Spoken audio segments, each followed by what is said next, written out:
성도 여러분, 안녕하십니까? 오늘이 6번째 주일 영상 예배를 드리게 되고 사순절 5번째 주일 예배입니다. 다음 주일은 종려주일이고 그 다음 주일은 부활절입니다. 기독교의 가장 큰 절기인 부활절 예배가 드려지지 못하는 일이 생기지 않기를 간절히 원합니다. 아울러 한백교회 성도 여러분들의 건강을 위해 기도드리겠습니다. 오늘 하나님이 주시는 말씀은 요한복음 12장 1절에서 8절입니다. 유월절 여세 전에 예수께서 베다니에 이르시니 이곳은 예수께서 죽은 자 가운데서 살리신 나사로가 있는 곳이라. 거기서 예수를 위하여 잔치할새 마르다는 일을 하고 나사로는 예수와 함께 앉은 자 중에 있더라. 마리아는 지극히 비싼 향유 곧 순전한 나드 한 근을 가져다가 예수의 발에 붓고 자기 머리털로 그의 발을 닦으니 향유 냄새가 집에 가득하더라. 제자 중 하나로서 예수를 잡아줄 가룟 유다가 말하되 이 향유를 어찌하여 300데나리온에 팔아 가난한 자들에게 주지 아니하였느냐 하니 이렇게 말하면 가난한 자들을 생각함이 아니요 그는 도둑이라. 돈괴를 맞고 거기 넣는 것을 훔쳐가미르라. 예수께서 이르시되 그를 가만두어 나의 장례할 날을 위하여 그것을 간직하게 하라.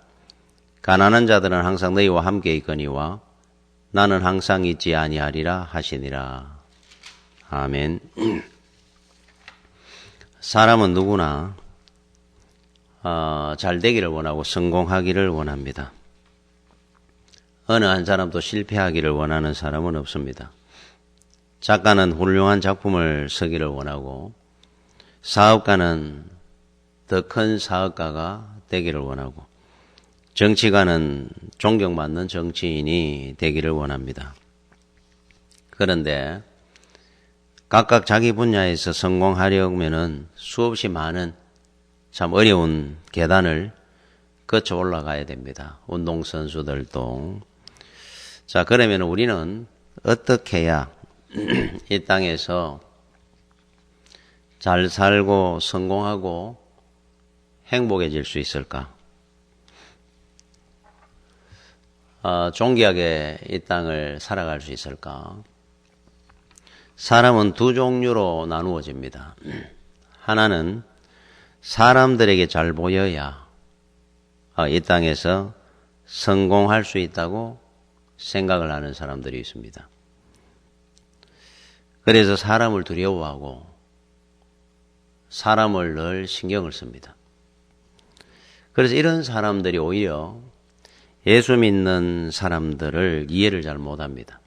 오히려 무능하고 의지력이 약한 사람들이 교회를 나간다 생각을 해요. 그러니까 자기들은 사람들한테 잘 보여야 성공하는데 하나님 앞에 잘 보여서 산다는 것이 어리석게 보이는 겁니다. 그 사람들은. 그런데 성경에는 이렇게 말씀합니다. 사람이 이 땅에서 복되게 살기를 원하면은 사람에게 잘 보이는 것이 아니고 하나님을 기쁘게 하고 하나님 앞에 인정받으면은 이 땅에서 복되게 산다고 성경은 가르칩니다. 사도 바울은 에베소서 6장 6절에 눈가림만 하여 사람을 기쁘게 하는 자처럼 하지 말고 그리스도의 종들처럼 마음으로 하나님의 뜻을 행하라.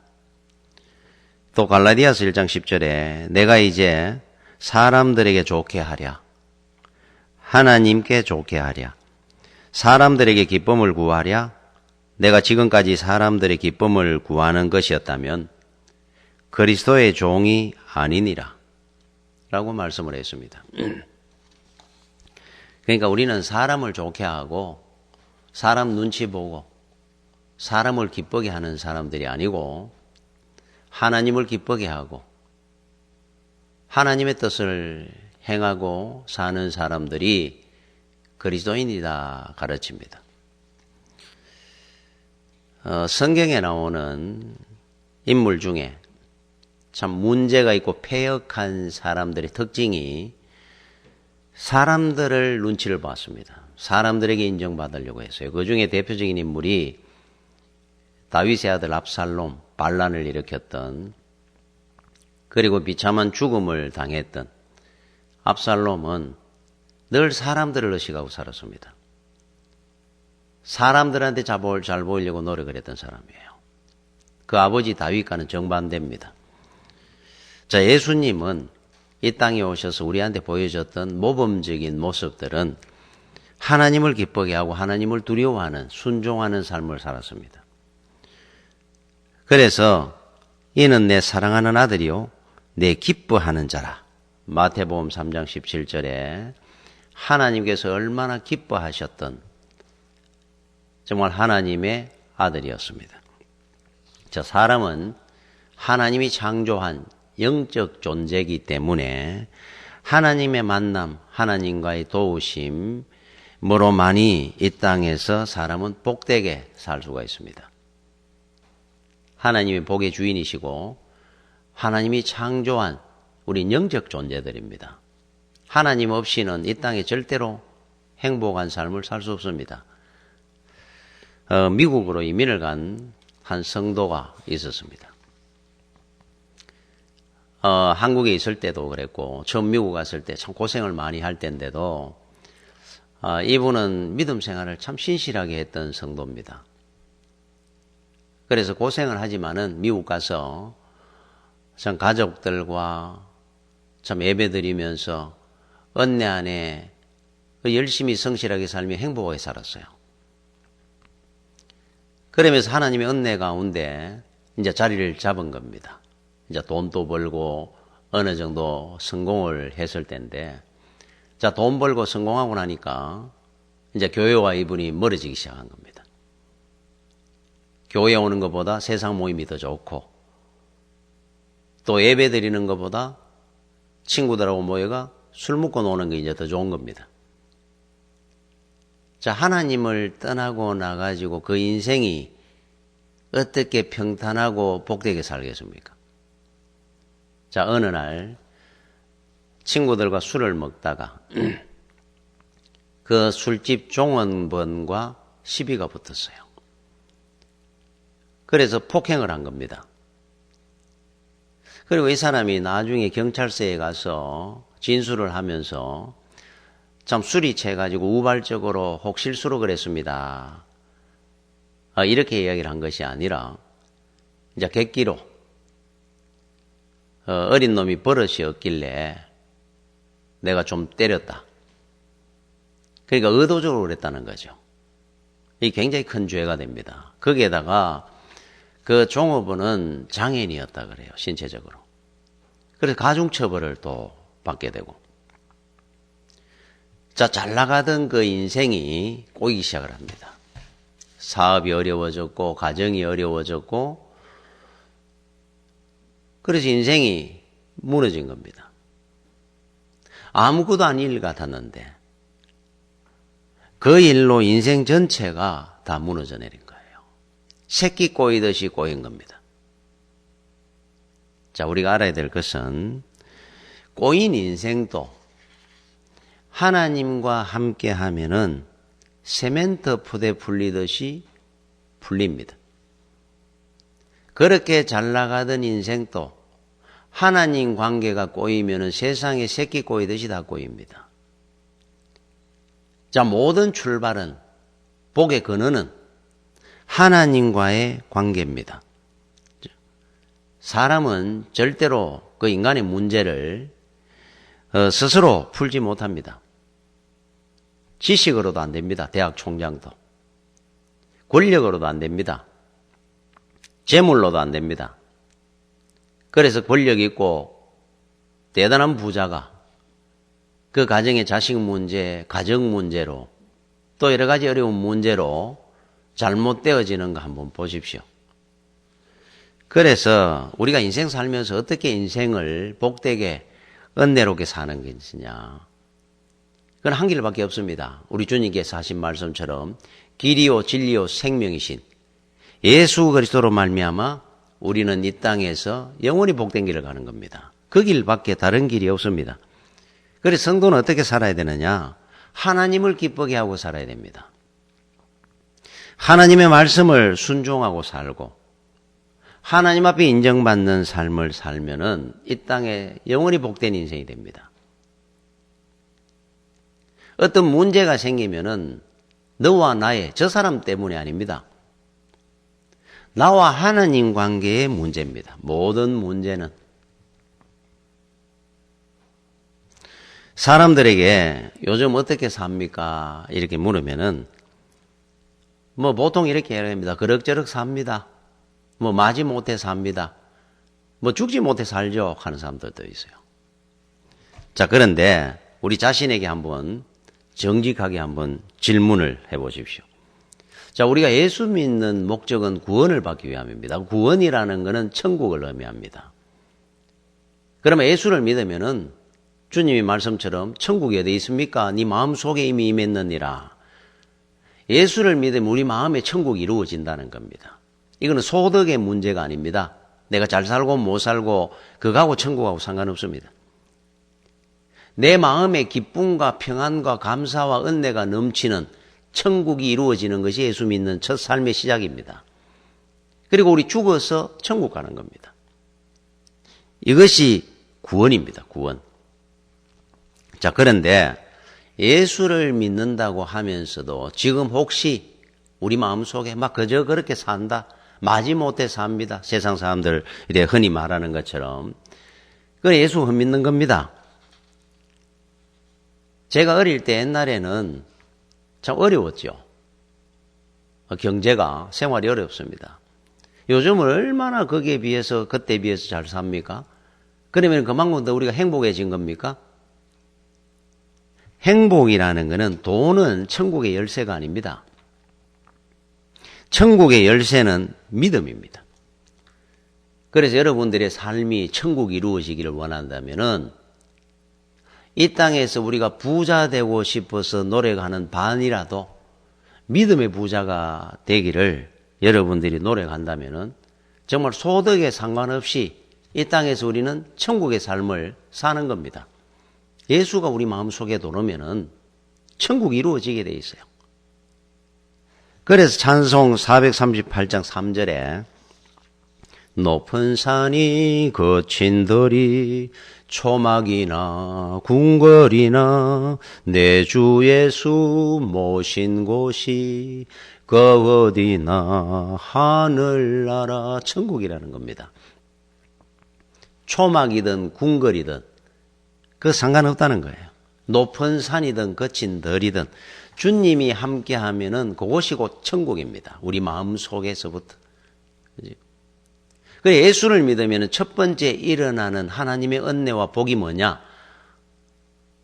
있고 없고가 아니고 가졌다 못 가졌다 배웠다 못 배웠다가 아니라 이 땅을 천국의 삶을 행복을 누리며 삽니다. 기쁨과 감사와 평안과 은혜가 넘치게 돼 있어요. 이거는 속일 수가 없습니다. 예수를 믿으면. 그럭저럭 뭐 마지못해 삽니다. 그럴 수 없습니다.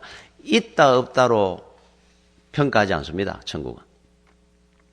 하박국서 3장 17절 18절에 비록 무화과나무가 무성하지 못하며 포도나무에 열매가 없으며 감람나무에 소출이 없으며 밭에 먹을 것이 없으며 우리의 양이 없으며 외양간에 소가 없을지라도 뭐 가난한 겁니다. 아무것도 없는 겁니다. 이 사람은.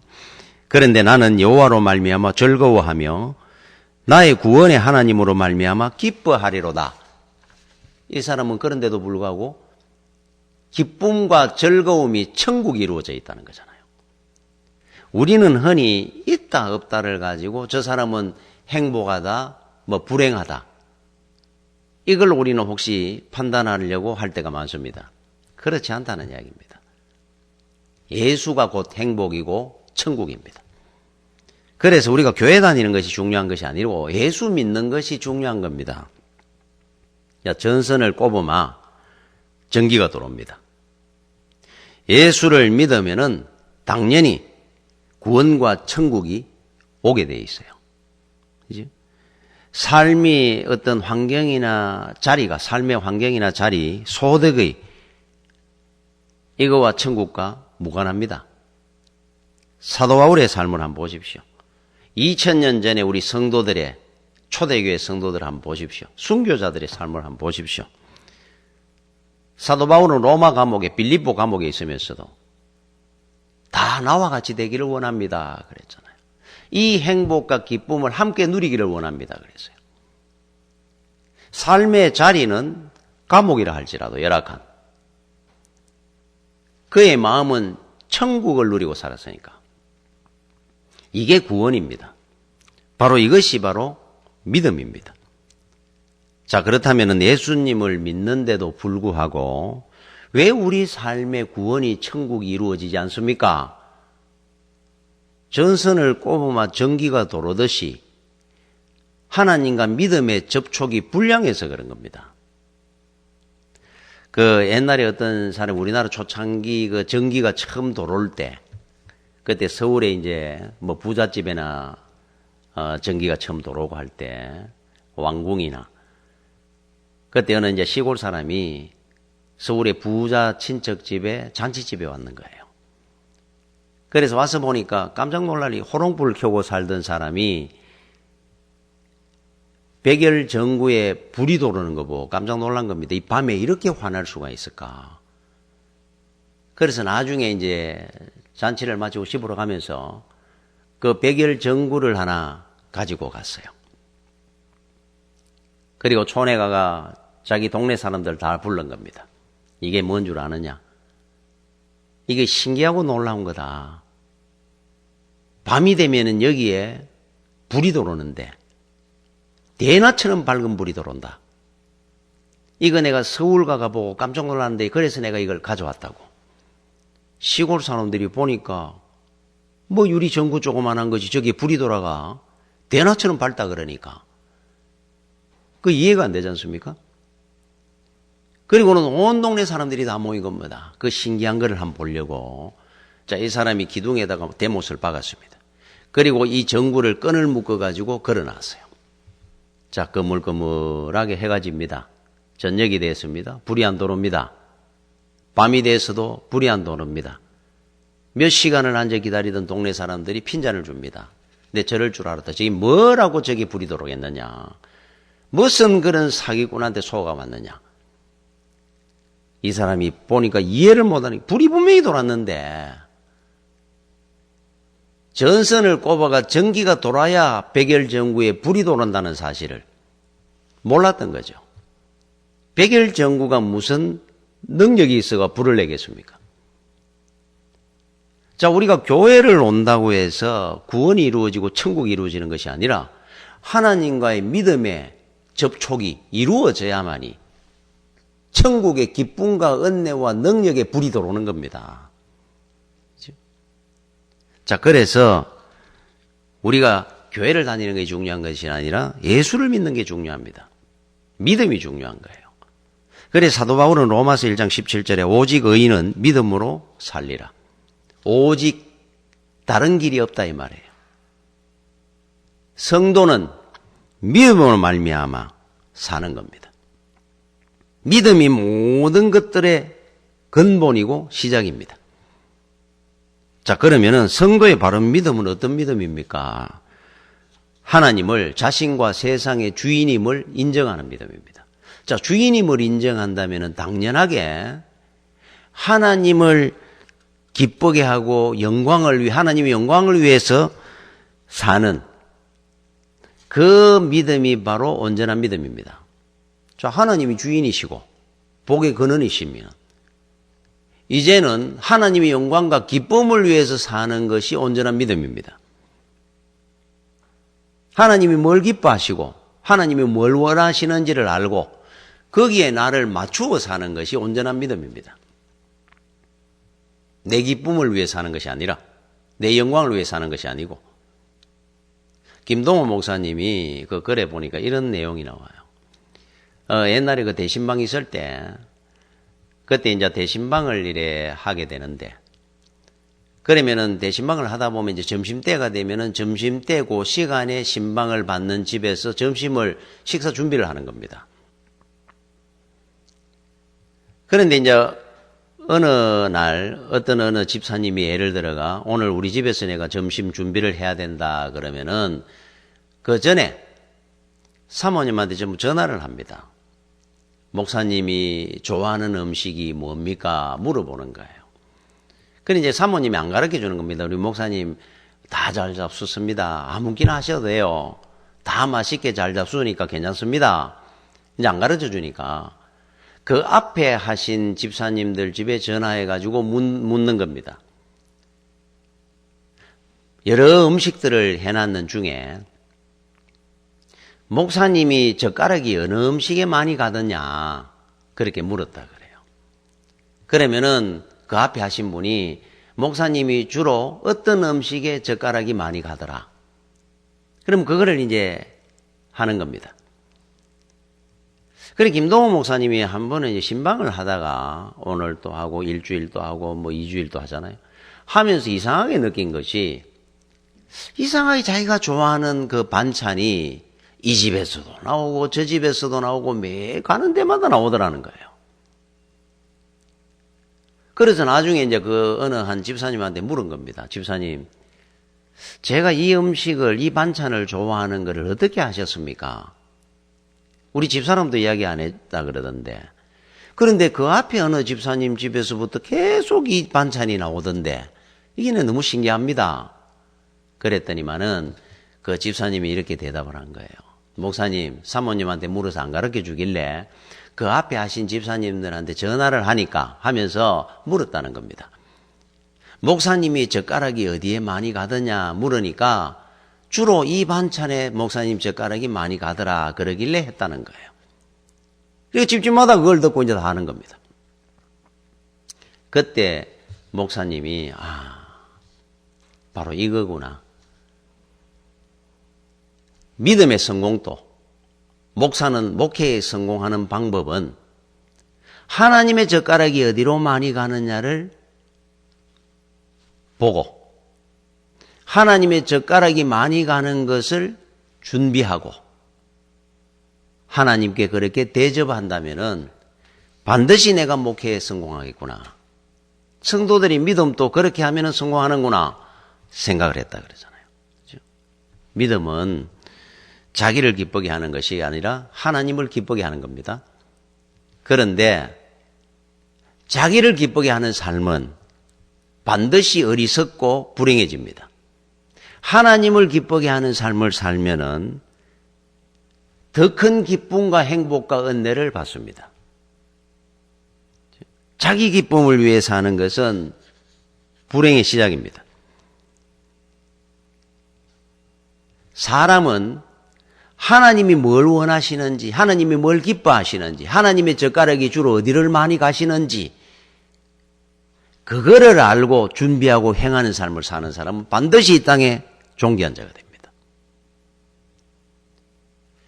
사도 바울은 고린도전서 10장 31절에 그런즉 너희가 먹든지 마시든지 무엇을 하든지 하나님의 영광을 위하여 하라. 이게 믿음의 핵심의 복음입니다. 이게 돈이 된다 안 된다가 아니고 억만금이 생겨도 하나님이 기뻐하지 않는 일은 내가 포기하고 하지 않고 내가 억만금의 손해가 나더라도 하나님이 기뻐하는 일이라면은 내가 실행할 줄 아는 그것이 바로 믿음이고 은혜입니다. 그런데 그거 쉽지가 않죠. 어렵습니다. 단장 눈에 보이는 돈이 거기에 우리는 많이 흔들립니다. 자, 그러면은 여기서 우리가 한번 확인해 보는 겁니다. 온전한 믿음이 우리에게 주어진 영원한 복이라면은 그것이 바로 믿음이라고 하니까. 자, 여기서 우리가 한번 확인을 해보면 됩니다. 나는 온전한 믿음인지 아닌지. 이게 이 땅의 성공과 행복의 성패입니다. 자, 그러면은 지금 여러분들은 종이를 하나 내놓고 볼펜을 들고 우리 하나님 앞에 한번 간절히 한번 기도하시고 난 뒤에 내가 지금 하고 있는 삶 속에 내가 살고 있는 이 삶 속에서 하나님이 기뻐하지 않는 것이 무엇일까? 우리 압니다. 한번 적어보는 겁니다.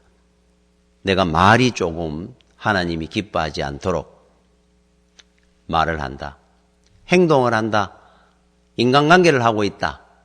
내가 멀리해야 될 사람을 오히려 가까이 하고 또 가까이 해야 될 사람을 멀리하고 있구나. 여러분들이 스스로 멀리해야 될 가까이 해야 될 사람 해야 될 일 하지 말아야 이거 믿음을 기준으로 하는 거예요. 그러니까 여러분들 스스로 한번 적어보십시오. 작은 것부터 이거 하나하나 적어가 한번 정리를 해보십시오. 이제 하나님이 기뻐하는 일을 해야 되니까 그게 바로 성패입니다. 인생에. 자, 이거를 하나하나 써보십시오. 아, 내가 이거는 고쳐야 되겠다. 이건 안 해야 되겠다. 이건 하나님 분명히 기뻐하지 않는 일이야. 라고 하는 거를 적어보시고 그거 잘 정리하시면 금 같은 믿음과 은혜를 받습니다. 하나님이 기뻐하는 일이야 뭐 쇠살문에도 다 합니다. 우리 다 알고 있잖아요. 그죠? 그래서 여러분들이 인생이 어렵고 힘든 일이 생길 때 뭐부터 해야 되느냐? 사람한테 전화 걸 필요도 없고 그런다고 문제 해결 안 됩니다. 내가 무엇을 한다고 고민할 필요도 없습니다. 자, 일이 어렵게 되고 문제가 생길 때는 가장 근본적인 것부터 하는 거예요. 하나님이 기뻐하는 일이 무엇일까? 싫어하는 일이 무엇일까를 내 삶 속에서 여러분들이 확인하고 요거 정리하면서 인생을 새롭게 시작해 보십시오. 큰 것부터 생각하지 말고 자, 하나님이 기뻐하는 일부터 시작해 가는 겁니다. 한 걸음 한 걸음. 언젠가 여러분들도 모르는 사이에 이슬 같은 하나님 은혜로 존귀한 자의 삶을 여러분들이 살게 될 겁니다. 지금 어려운 일이 있고 문제가 있을 때 그거부터 늘 확인하셔야 돼요. 하나님 관계가 바로 세워져 있는지 요거 확인하고 시작을 하는 겁니다. 새롭게.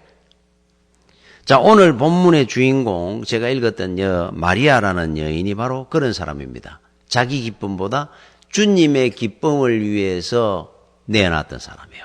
그렇게 귀하다고 하는 향유는 자기 기쁨을 위해서 만들어진 건데 주님의 기쁨을 위해서 부어드린 겁니다. 자, 주님이 기뻐하셨어요. 그래서 이 본문의 말씀과 앞에 같은 내용의 말씀이 있는데 마태복음 26장 13절에 내가 진실로 너희에게 이르노니 온 천하에 어디서든지 이 복음이 전파되는 곳에서는 이 여자가 행한 일도 말하여 그를 기억하리라 하시니라. 이 여인을 기념해 줘라. 많은 사람들이 오늘 행한 이 일을 나를 기쁘게 한 이 일을 기념하고 기억하라 그럽니다. 이 여인의 인생은 존귀해진 겁니다. 주님을 기쁘게 하며 살았기 때문에 만약에 그 향유를 자기를 위해서 부었다면은 잠시 사는 이 인생 썩고 먼지될 이 인생을 위해서 무슨 그렇게 큰 향유가 났겠어요? 얼마나 향유가 났겠습니까? 향기가. 주님을 위해서 향유를 부어드린 이 인생은 이 여인은 영원히 향기나는 인생이 된 겁니다. 지금 우리도 그 여인을 알지 않습니까? 2000년 전에 마리아라는 여인을. 그죠? 주님을 위해서 드리는 겁니다. 내 기쁨을 주님의 기쁨을 위해서 하는 겁니다. 여러분 그래서 세계적으로 유명한 미켈란젤로, 렘브란트, 레오나르도 다빈치 같은 이런 유명한 화가들이 이 성화를 다 그렸습니다. 향유를 붓는 마리아. 대작들입니다. 얼마나 아름다운 그림인지 모릅니다. 그는 영원히 존귀한 여인으로 기념되고 있습니다. 주님을 기쁘게 하며 살았기 때문에. 그래서 마리아의 생애는 정말로 그림처럼 아름다운 인생을 살았던 사람입니다. 원래 인생은 그림처럼 아름답지 않습니다. 그리고 인생의 그림은 자기 스스로 자기가 못 그려냅니다. 인간의 인생의 그림을 하나님이 그려주실 때가 가장 아름다운 작품으로 그려냅니다. 제가 그 어느 연예인이 옛날에 유명했던 연예인인데 이분이 무슨 큰 사업을 한다고 하다가 실패를 해가지고 어떻게 가정이 다 이렇게 깨져서 그 안에 그 자식들도 못 보고 혼자 참 이렇게 굉장히 어렵게 사는 분이 있더라고요. 이분이 그 마지막에 이런 말을 했습니다. 내가 할 수만 있다면 내 인생의 그림을 다시 한번 그리고 싶습니다. 옛날에는 내가 몰랐는데 가정과 자녀들과 참 소박하지만 행복하게 사는 그 인생의 그림을 다시 한번 그려보고 싶습니다. 그러더라고요. 옛날에는 가정의 그 소박한 그 행복을 행복인 줄 몰랐던 겁니다.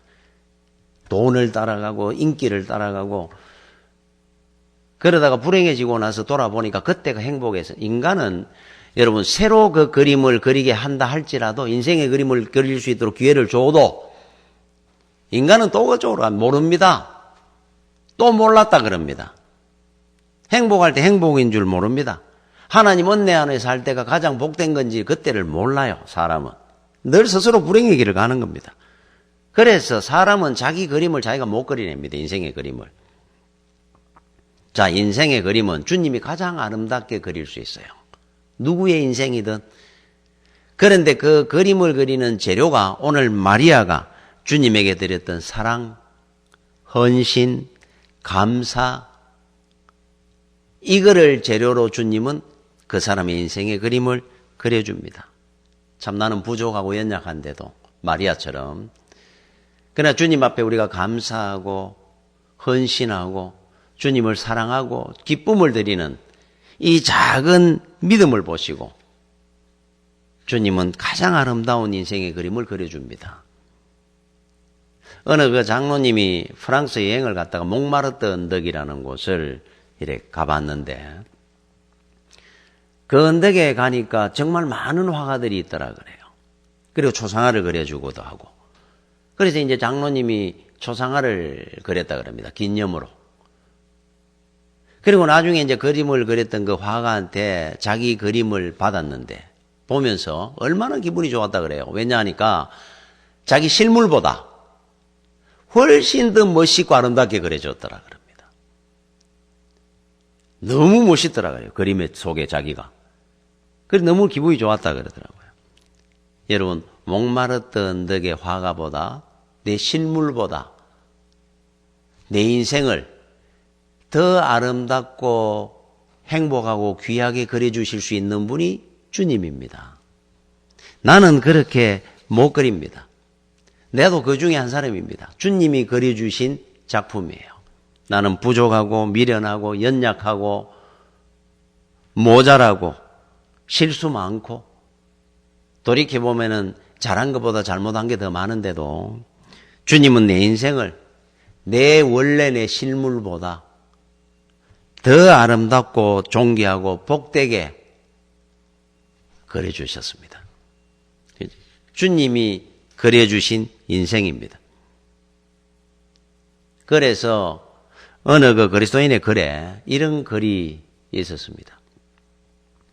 인생이란 내가 하는 것보다 되어지는 일이 것이 더 많고 내가 한 것보다 되어진 것이 더 많았다 그래요. 그렇게 되어진 것을 바탕 삼아 새로이 시작하다 보면 어느덧 또다시 되어지는 그 뒤에 서 있는 나를 발견하게 된다.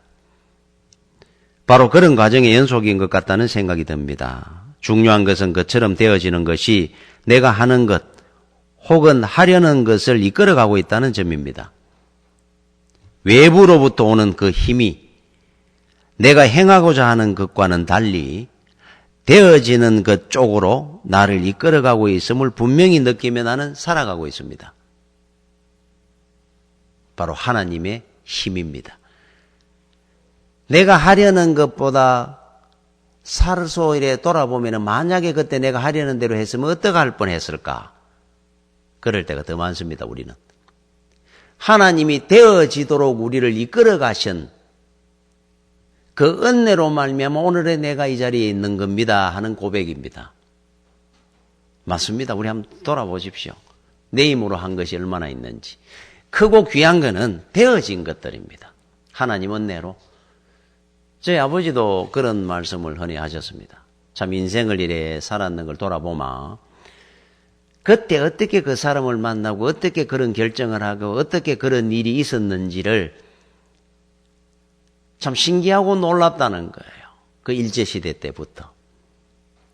그래서 지금 생각하니까 하나님의 은혜였던 것 같다라고 말씀하는 걸 한번 들었습니다. 저도 마찬가지입니다. 되어진 일들입니다. 내가 뭐를 잘나가 그렇게 선택을 하고 뭐 결정을 했겠습니까? 바울의 일생도 똑같습니다. 어릴 때 부잣집, 뭐 대단한 집의 명문가의 아들이었으니까 세상적으로는.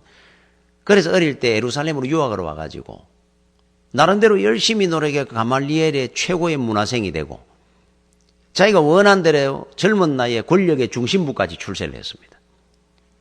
자기 하고 싶은 대로 하려고 하는 꿈을 이루며 살았던 겁니다. 만약에 그 길로 갔으면 어딥니까 결론은? 그죠? 자기는 그게 전부인 줄 알았는데 다메섹에서 언덕에서 주님을 만난 이후로 인생이 급급해서 온 겁니다. 생각지도 않았는 일로 되어지기 시작을 했어요. 이방인의 사도가 되고 복음을 로마에까지 씨를 뿌리로 전하는 위대한 사도 바울이 된 겁니다. 그래서 사도 바울은 고린도전서 15장 10절에 보면은 이 부분을 이렇게 표현을 했어요. 내가 나 된 것은 하나님의 은혜로다. 이거는 내가 한 것이 아니고 되어진 일들입니다. 그렇죠? 우리 성경의 야곱이나 요셉이나 다윗이나 뭐 옛날에 우리나라의 유기해준 장로님 뭐부터 해가지고 김익도 목사님 이분들 다 되어져 가지고 하나님의 은혜로 이루어진 인생입니다. 오늘 우리가 이 자리에 있게 된 것도 바로 그겁니다. 그렇죠? 자, 우리 하나님께서는 우리를 지금 또 은혜와 복된 길로 인도해 가고 계십니다. 거기에 우리가 감사하고 순종하면서 지금 당장 눈에 보이는 것 보고 살지 말고 하나님을 기쁘게 하고 삶아 최고의 작품으로 하나님을 우리 인생의 그림을 그려주실 겁니다. 여러분, 예배라는 것은 하나님과 손을 잡는 시간이거든요.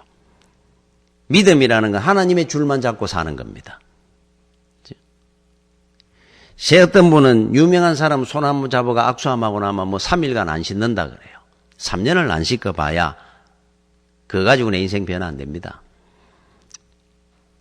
하나님의 손을 잡을 때 우리는 은혜를 받고 복된 인생이 되는 겁니다. 세상에 사람이 무슨 우리를 행복으로 이끌어갈 수 있겠어요? 사람한테 잘 보여가지고 어떻게 이 땅에 잘 되기를 원하겠습니까? 하나님의 손을 잡아야죠. 부산에 어떤 여자 그 무속인이 있었는데 머리가 너무 아프기 시작하더라는 거예요. 머리가 깨질 듯이 아픕니다. 병원에 가 진단을 받아도 원인이 안 나옵니다. 그런 날 어느 날 이제 귀신이 지시를 하더라는 거예요. 그래서 이순신 장군 묘에다가 쇠말뚝을 박다가 그러면 괜찮다 그래 쇠말뚝 하다 구속된 사람입니다. 그런데 이 사람이 부산에서는 용하다고 소문이 났는 무속인이라 그럽니다. 그래 사람들이 세상 살다가 머리 아픈 일이 있으면 이 여인한테 가서 굿도 하고 부적도 사고 합니다. 여러분 한번 생각해 보십시오. 자기 머리도 아파 죽겠는데 다른 사람 머리 아픈 거를 어떻게 해결하겠어요? 그게 우리 이 세상 인생입니다. 하나님의 손을 잡아야 해결이 될 건데 세상의 손은 아무리 잡아도 해결이 안 됩니다. 여러분 믿음이라는 거는 예배라는 거는 하나님의 손을 잡는 겁니다.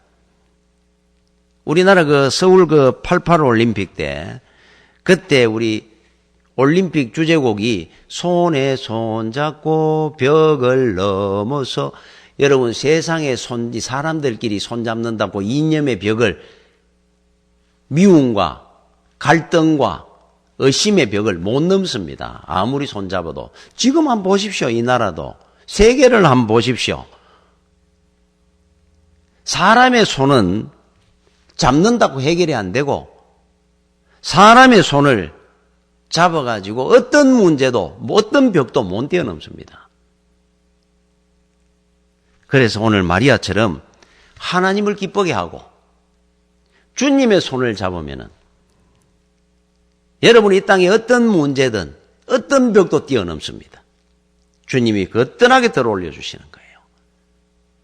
아무리 내가 어려운 인생이라 할지라도 가장 아름다운 인생의 그림을 주님은 얼마든지 그려주십니다. 오늘 이 본문의 말씀에 주님 마리아처럼 여러분들도 이제 주님의 손만 붙들고 주님을 기쁘게 하고 주님의 말씀을 순종하고 어떤 어려운 문제가 있어도 낙심하지 말고 능히 이겨내는 여러분들이 되시기를 축원합니다. 기도하겠습니다. 사순절 5번째 주일 예배를 드리면서 다시 한번 주님의 크신 은혜와 사랑을 기억하며 감사를 드립니다. 우리도 마리아처럼 주님에게 사랑과 기쁨과 헌신을 온전히 드릴 수 있는 믿음을 허락하여 주옵시고 주님이 우리를 구원하기 위해서 가신 그 고난의 길을 사도 바울처럼 함께 갈 수 있는 믿음의 성도들이 되게 하여 주시옵소서. 특별히 코로나 사태로 한국 교회와 성도들이 주일 예배도 드리지 못하는 어려움에 처해 있사오니 하나님께서 하루빨리 치유해 주시고 해결하여 주시옵소서. 한백교회 성도들을 지켜주셔서 영육의 강건함을 허락하여 주시옵소서. 예수님 이름으로 기도드립니다. 아멘. 잠깐 광고를 드리겠습니다. 아직은 주일 예배가 언제 드려질지가 결정되지 않았습니다. 교회에서 다시 뵐 때까지 건강하게 잘 지내시기 바랍니다. 특별히 경제가 어려워서 고충이 많으실 줄 압니다마는 잘 이겨내시기 바랍니다. 성도 여러분들을 위해서 항상 기도하겠습니다. 축도로 사순절 5번째 영상 예배를 마치겠습니다. 우리 주 예수 그리스도의 크신 은혜와 하나님 아버지의 놀라우신 사랑과 성령님의 교통하심과 인도하심이 우리 한백교회 모든 성도들 머리 위에 지금부터 영원까지 함께 있을지어다. 아멘.